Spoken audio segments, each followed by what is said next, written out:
Hello everyone, आज light के सबसे इम्पॉर्टेंट फिनोमेना के बारे में समझेंगे और इसी फिनोमेना का यूज़ ऑप्टिकल फाइबर में, डायमंड के स्पार्कलिंग में और बहुत सारी जगह पर यूज़ होता है। अब ये फिनोमेना क्या है? इस फिनोमेना का नाम है टोटल इंटरनल रिफ्लेक्शन।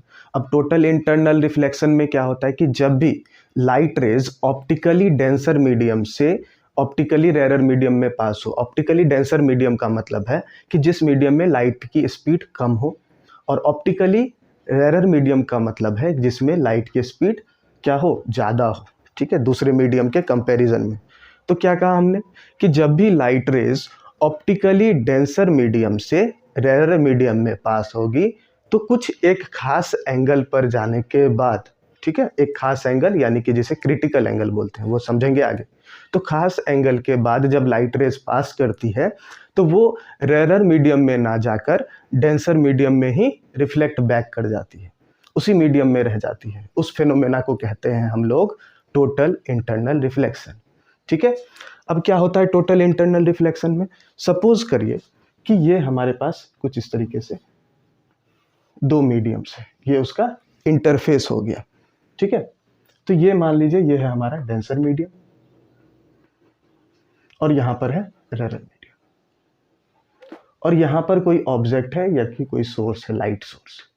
अब लाइट सोर्स है तो ये क्या होगा, अलग अलग एंगल्स पे यानी कि चारों साइड से लाइट एमिट करेगा। सपोज यहाँ से उसने लाइट एमिट किया तो ये क्या होगा, इंसिडेंट रे। ये कुछ इस तरीके से है। अब ये मीडियम है डेंसर मीडियम और ये है रेयर मीडियम। तो ये है पॉइंट ऑफ इंसिडेंस। तो यहाँ पर नॉर्मल ड्रॉ कर सकते हैं। नॉर्मल क्या होता है, उस इंटरफेस के परपेंडिकुलर, यानी कि ये जो लाइन है ये इस इंटरफेस पर परपेंडिकुलर होगा। अब ये लाइट रेज अगर मीडियम एक ही होता तो ये इस साइड से पास कर जाती, लेकिन हमें पता है जब भी लाइट रेज डेंसर से रेयर मीडियम में पास करती है वो इसी मीडियम में, यानी कि वो नॉर्मल से अवे बेंड कर जाती है। तो जाना इधर से चाहिए था लेकिन नॉर्मल यहाँ पर है, इससे अवे होगा, यानी कुछ इस तरीके। तो ये हो गया रिफ्रैक्टेड रे, ये है इंसिडेंट रे।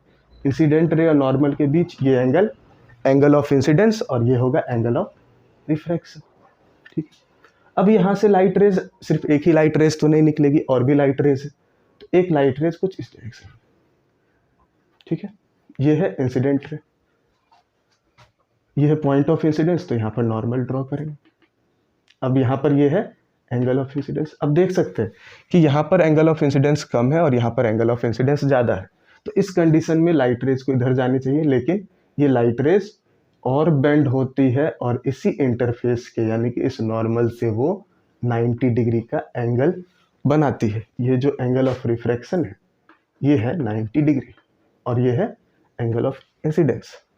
ठीक है, तो इस कंडीशन में जो एंगल ऑफ इंसिडेंस है इसे कहते हैं हम लोग क्रिटिकल एंगल। ये कैसा एंगल होगा, ये हो जाएगा critical angle. Means the angle of incidence at which the angle of refraction is 90 degree, or we can say when light passes from denser medium to rarer medium such that the angle of incidence is such that the angle of refraction is 90 degree। तो यहाँ पर ये हो जाता है, ऐसे ही कहते हैं हम लोग क्रिटिकल एंगल। ठीक है, अब एज्यूम करते हैं कि जो डेंसर मीडियम है उसका रिफ्रैक्टिव इंडेक्स है μ1 और जो रेयर मीडियम है उसका रिफ्रैक्टिव इंडेक्स है μ2। ठीक है, दोनों अलग अलग मीडियम है तो रिफ्रैक्टिव इंडेक्स भी अलग होगा। ठीक है, अब ये लाइट रेज और भी, यानी कि अब जो लाइट रे है वो हमने पास किया कुछ इस तरीके से। तो यहां पर ये होगा नॉर्मल। ठीक है,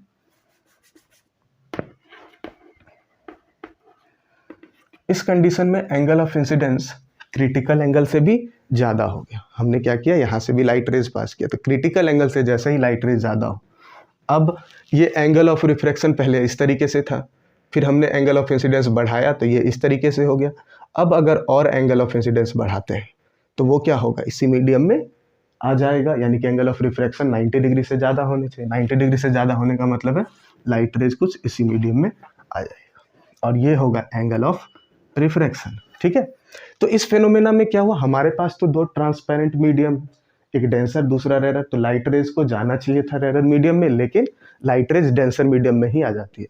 तो इस फेनोमेना को, the phenomena in which when light rays passes from denser to rarer medium, then light rays comes back into the same denser medium instead of going into rarer medium। जाना चाहिए rarer में, लेकिन उसमें नहीं जाती है light rays और denser medium में वापस आ जाती है। तो इस फेनोमेना को कहते हैं हम लोग total internal reflection.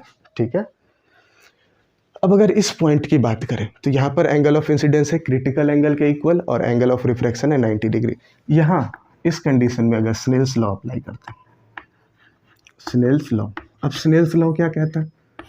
Snell's law कहता है μ1 यानी refractive index of first medium multiplied by sine of angle of incidence is equal to μ2 यानी refractive index of second medium multiplied by sine of angle of refraction, यानी μ1 sin I is equal to μ2 sin R।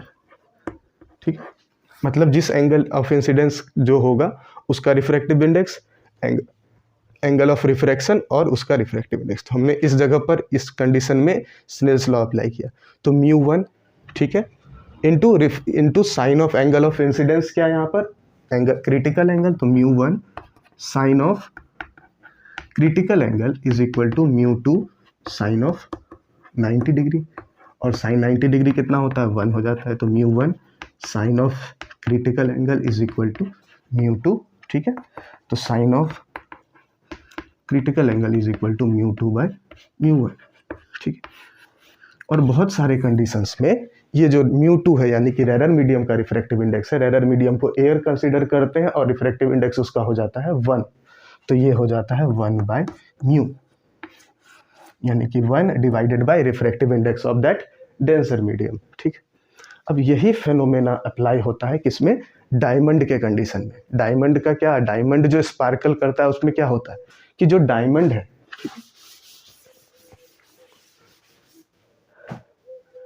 Diamond, ये कुछ है diamond. अब इस diamond का जो refractive index है वो होता है कितना? 2.42। तो refractive index of diamond is equal to 2.42, यानी कि ये बहुत ही ज़्यादा है, जो कि वाटर का होता है 1.33। तो इससे लगभग अप्रोक्सीमेटली डबल होता है डायमंड का रिफ्रैक्टिव इंडेक्स, और जिसका ज़्यादा रिफ्रैक्टिव इंडेक्स हो उतना ही कम उसका क्रिटिकल एंगल हो जाता है। तो अब इस केस में इसका क्रिटिकल एंगल होता है 24.4 डिग्री। अब इसका क्रिटिकल एंगल 24.4 डिग्री, यानी कि अगर जो एंगल ऑफ इंसिडेंस है 24.4 के बाद जितने भी एंगल्स हैं 25, 26 से लेकर 90 डिग्री तक, सभी केस में लाइट रेज उसी मीडियम में यानी कि उस डायमंड के अंदर ही रिफ्लेक्ट बैक कर जाएगी। तो जितने भी लाइट रेज अगर पास करे इसमें, और एंगल ऑफ इंसिडेंस यानी कि ये है एंगल ऑफ इंसिडेंस, ये यहाँ से पास होने के बाद इसे जाना चाहिए इधर, लेकिन थोड़ा सा क्या होता है नॉर्मल की तरफ मुड़ जाती है। ये क्या एयर है और ये है डायमंड। तो लाइट रेज यहाँ से पास हुई, इसे जाना चाहिए था इस डायरेक्शन में, लेकिन नॉर्मल की तरफ मुड़ गई। अब यहाँ से ये इधर मुड़ती है।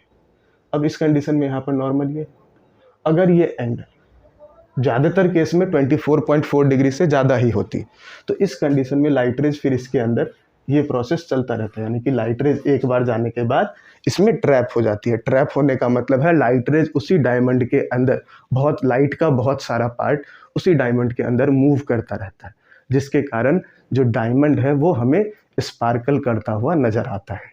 ठीक है, और इसी तरह के कुछ सिचुएशन ऑप्टिकल फाइबर में भी होता है। ऑप्टिकल फाइबर में क्या होता है कि दो तरीके के लेयर्स प्रेजेंट होते हैं, एक होता है कोर और इसी के ऊपर प्रेजेंट होता है क्लैडिंग, यानी कि इसके ऊपर ऑप्टिकल फाइबर में दो तरीके के मटेरियल्स प्रेजेंट होते हैं, कोर और दूसरा होता है क्लैडिंग। इसे कहते हैं कोर, और जो ऊपर वाला मटेरियल प्रेजेंट होता है उसे बोलते हैं क्लैडिंग। तो जो अंदर वाला मटेरियल यानी कि कोर, उसका रिफ्रैक्टिव इंडेक्स ज़्यादा होता है, और क्लैडिंग का जो है उसका रिफ्रैक्टिव इंडेक्स कम होता है, यानी कि μ1 इज ग्रेटर देन μ2। तो इसमें अगर सिग्नल्स को लाइट के फॉर्म में यानी कि लाइट मॉड्यूलेशन करके अगर सिग्नल को भेजा जाए तो वो सिग्नल इसी के अंदर प्रेजेंट होता है, इसके बाहर नहीं जाता। और लाइट जो है वो किसी भी करंट या किसी भी चीज़ से बहुत ही फास्ट स्पीड में मूव करती है, जिसके कारण सिग्नल या फिर जो इंटरनेट है उसका स्पीड बहुत ही ज़्यादा हो जाता है।